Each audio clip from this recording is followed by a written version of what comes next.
have MrBeast's helmet ready for surgery. So with Creality's new slicer, you get a bunch of different tools on how you can edit or add to this file. For right now, we're just going to keep it simple and just go with a cut. Now for me, as far as cutting, if I was to orientate this helmet in a different orientation, yes, I can print this out in one shot, but this is going to cause a lot of support and it's going to take a lot of time. So basically, to cut down on both of those, I'll make these cuts so that way I'm not wasting a lot of material or wasting a lot of my time. So what I did here was just made a slice at the middle. Now with this print, the first time I did this, I did make a cut in a different spot. There's no difference or no reason why I'm switching, but for this, it just made it a little bit easier for me. So let's go ahead and start the splice. So I just came right to basically the middle of this earpiece and then started the slice from there. Now this is going to give me the ability to build up. Now I'm going to show you what that means. It's basically, I'm going to be able to print this file without needing supports because it's all going to build up on top of itself. So if I were to print it in this orientation here, as you can see from the bottom of the jaw and all inside of this dome would need supports. But the reason that I made that cut is, let's go ahead and rotate it. 1, 2. Now it's laying perfectly flat on the surface, so that's going to create a lot of surface tension, so I'm not going to have to worry about this print coming off the bed. This jaw here, it's all going to connect because it's going to build again on itself. So as you can see, there's no real overhang, there's no real sections where you're going to see that are going to be red. So let me show you the actual slice of it so that way you can see it in real time. Now this is going to be printing at 350 millimeters a second. As far as supports, let's go ahead and turn those off. If you do use supports, I do recommend tree supports. Let's go ahead and make that slice. Okay, so this message down here, that's just a warning. Just take that as a warning. Kind of can use your own judgment, and from looking at layer by layer, you can tell that this is something that's not going to really need supports. It's just saying typically you should put a support there just to ensure that nothing happens. But I can guarantee in the time lapse you'll see that this is good. So if you look at this pencil here, this is showing you basically where the hot end is going to be going to print. And just like I said, you can see starting from the bottom, everything stays connected. There's no overhang that's going to be created, and then as it goes up, it's still continuing to build on itself. You'll get these rings here, but with a little bit of sanding, that's not really a big issue. Let's continue to go up. You'll see again, the form is staying from the bottom, it's still staying on itself, and just adding layer on layer on layer on layer. The connection of this eye, so where you see this little bridge coming, this is a small gap. I've made Iron Man helmets with bigger gaps or bigger bridges than that, and it's survived. So this, just from me printing a lot, I'm able to like identify that I'm not gonna need supports. But again, when you see this message, you should watch this step by step to identify, hey, at this point it might need support, so it might not work. We're just gonna close up that triangle. Because again, it's building off from this lip, so it's going to take from this lip and build a little bit more, using that as basically a support for itself. The first layer or under it might look a little crunchy, but as it goes up, the only thing that you're going to see are those lines. And again, that only happens because of this orientation that it's actually going up in. Total time here, we're looking at 5 hours 45 minutes. Just super quick to be able to print these out in 5 hours. I mean, you can do about, depending on how many of these you want to replicate, you can do a good amount in a day with only taking 5 hours for the back. Now let's go ahead and check out the front. Or this is the front, let's check out the back. You know, the thing that I was a little bit frightened of was of course the ears. But as I started to see how the ears actually print out, I felt a lot more comfortable. The only other thing that caused my attention to rise were these magnet ports. Alright, and we got the message again. Again, this is just for me an alarm to just use my judgment. If we look at the printing time, we're looking at about 6 hours. So in total, I'd say it's about 12 hours total to get both sides done, which is pretty quick because on, again, my CR10S, both of these prints would have took a day within themselves just to do so. Being able to get a full helmet in a day or half a day, that's pretty amazing. So again, the main issue that I had were first the ears, and as you can see from me breaking that down, you can already see how well it will support it. When you're making your cuts, you're already kind of thinking of this ahead of time.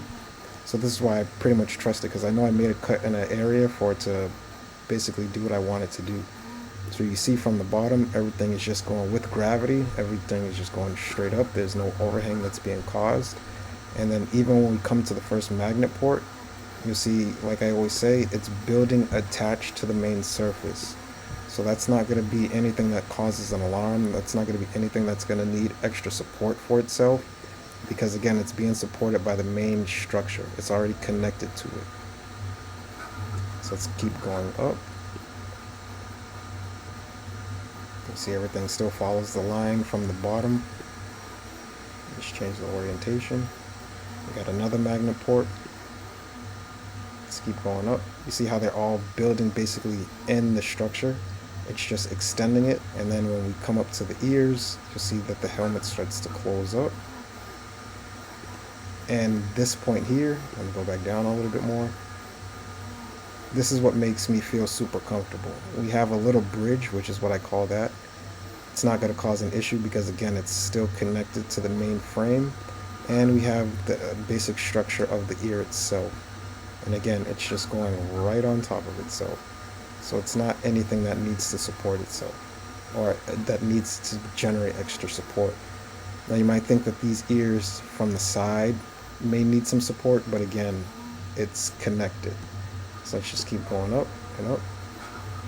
Another part that you might feel alarmed about is this section here. It looks very odd. Now there are some helmets that, again, where I say check your judgment, because sometimes the helmets, it won't be connected to the main part here. There's some, for some odd reason, it'll just like print out to close this gap, it'll just like start its own print like within this gap. I don't know why some helmets do that. The Halo helmet that I printed out a couple of times did that, where it will build up to this part, and then to close in this part, it starts out like a weird patch there. Even when I put supports there, it doesn't fully complete, but I'm not sure why that happens. But this does have enough support for itself, and it did come out in one print.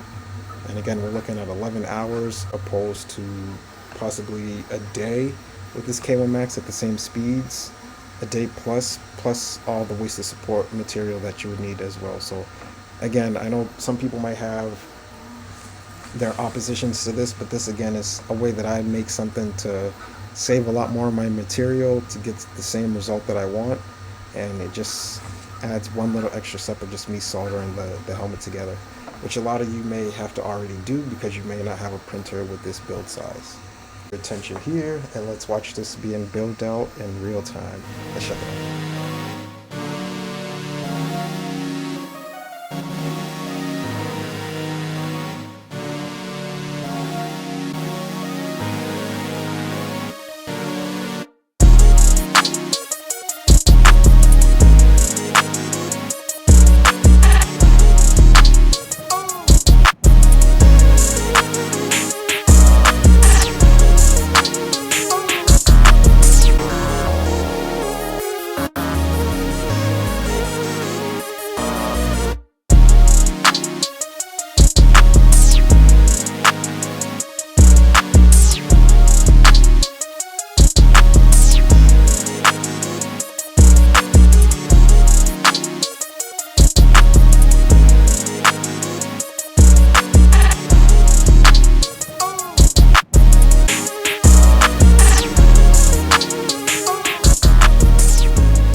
Now you can see from the inside, the bottom where the top jaw is, this is what I said would be the main thing that happens. It's just you'll get a little bit of this crust on the inside, and that's just like the basic first level of this stringing here to be able to connect this. Everything on top of that will build solid.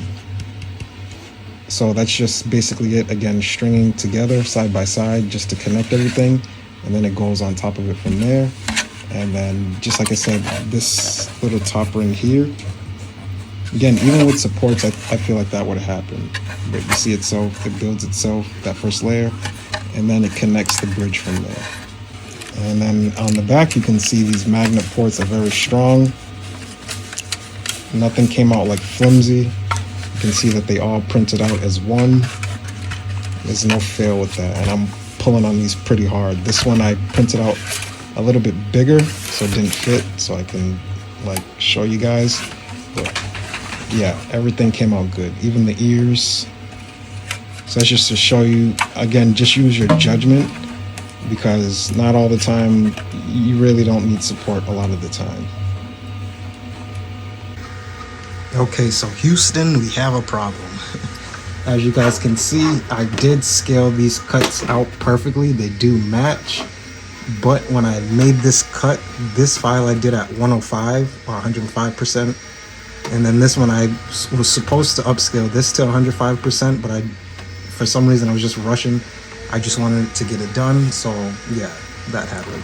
But the good thing about that is I can actually, this is going to be part 2, and I'm going to make a part 3 to this. Along with that, since I used some transparent filament for the back, we're going to make this a custom DIY build, and I'm going to put some LEDs along this back side, and I'm going to put some LEDs along this center plate, so that way this all lights up and gives it a cool new feature, along with the LED eyes. Basically, I want this helmet, like when it's just like this and not on anybody's head, I want it to give like a glow all around it and have like a nice glow at the top. I feel like it's a custom piece.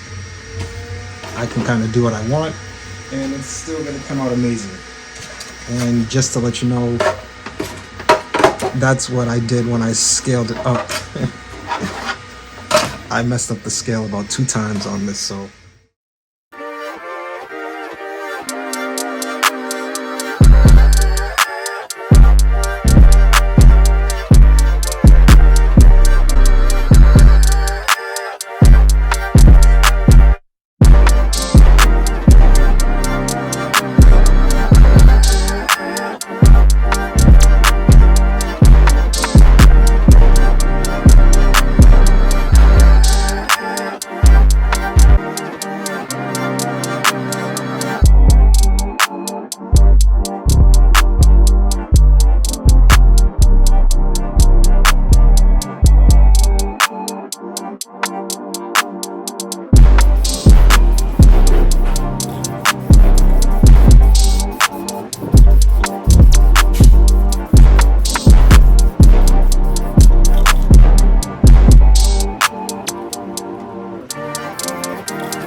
And now from here, with these lights, this came off perfect. Everything that was painter tape came out, lines, everything came out perfect.